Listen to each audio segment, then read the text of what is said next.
Hello everybody, welcome to Jersey Coaster, and in today's video we are going to be talking about Iron Gwazi. This is going to be our ultimate review of the coaster, Iron Gwazi. The Zero car has an amazing design, which is about where the theming ends. This is the Zero car right here. It looks amazing.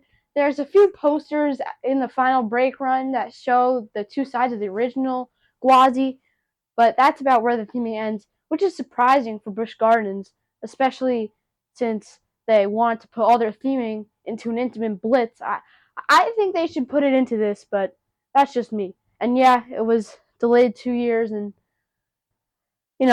people are pretty mad about that. But now it's open, and it's my number one coaster.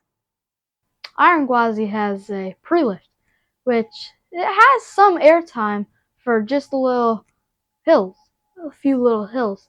The lift hill, over 200 feet, hyper coaster. Drop though, so good. That is my favorite drop on any roller coaster, more than El Toro. Wow.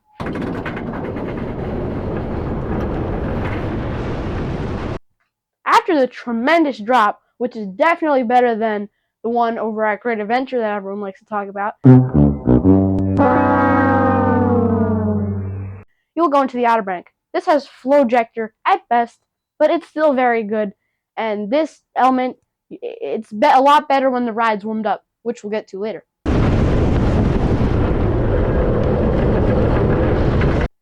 Then you'll swoop up into the death roll. It is technically a 540-degree barrel roll down drop, but enthusiasts call it the death roll because we're too lazy to say the full sentence.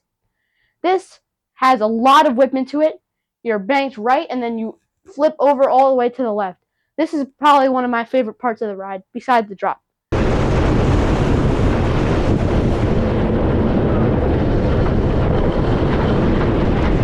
Then you'll go into an overbank, which SeaWorld likes to name an inversion. I don't think so, but anything for marketing, right?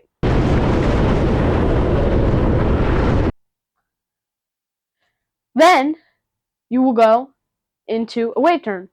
This wave turn is also one of the best parts of the ride. It goes right under the lift hill, which is a very good head chopper.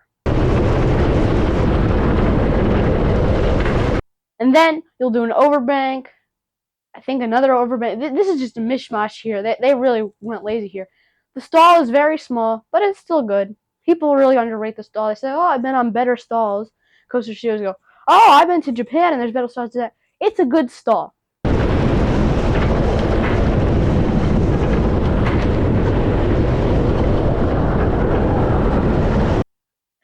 And then you'll just do a bunch of double up, double down, left, right. You can't really tell what's going on. Even if you try to remember it, you can't. And then you'll go do a little pop, and then you'll go down into this. People call this a big drop, and it doesn't look like a big drop, but let me tell you, it's one of the best parts. Then you'll go flying into the brake run with about as much speed as you got at the bottom of the first drop. Come on, this is a dueling ride. You could have done so much more with this layout, but you ended right there.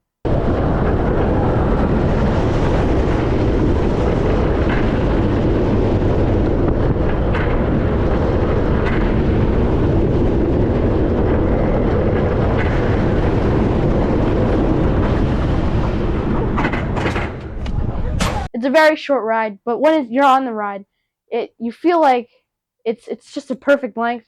Yeah, it could be longer. Steel Vengeance is obviously longer. We don't know how that feels because we haven't ridden it yet, but I'm guessing Steel Vengeance is going to be better. This loading time on Iron Gwazi was so bad when we went. We waited it was like 2 minutes or 2.5 minutes to get one train on. I can't believe it. And I mean, it was good, but I think the capacity could be better. There's no mid-course brake run, which is great. So they can run a maximum of 2 trains because of the lift block, the station block, and the final block.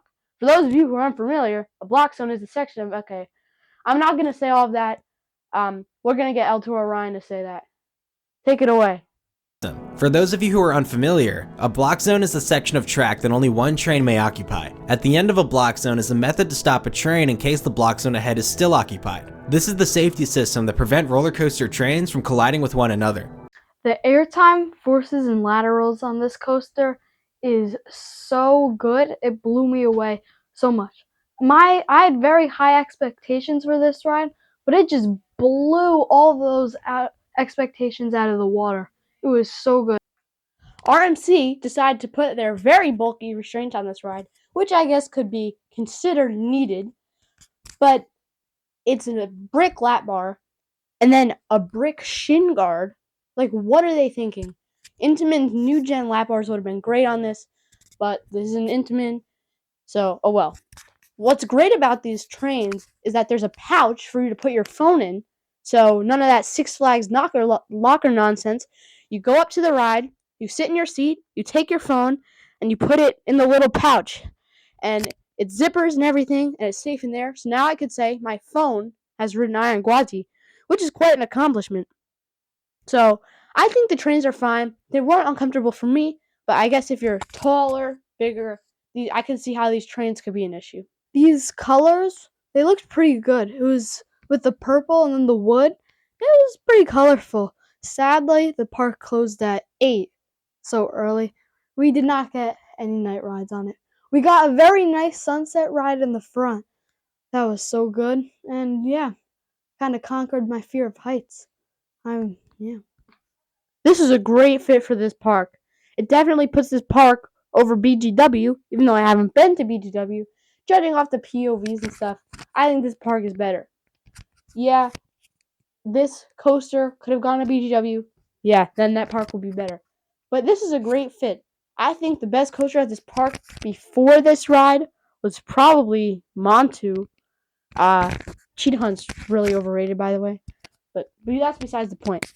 This coaster is a great fit for this park, and I believe if you're coming here, you definitely need to ride it. This makes the whole trip to this park worth it. Just one ride on this in the back row, your mind will be blown. I personally believe this is better than Velocicoaster. Not to go too off topic, there will be a Velocicoaster review coming soon, so stay tuned for that. But overall, I give this coaster a 9.5 out of 10. I think it would be, if it was a smidge longer, then it would be a perfect 10 out of 10. Please subscribe, like the video. We'll see you next time. Thank you.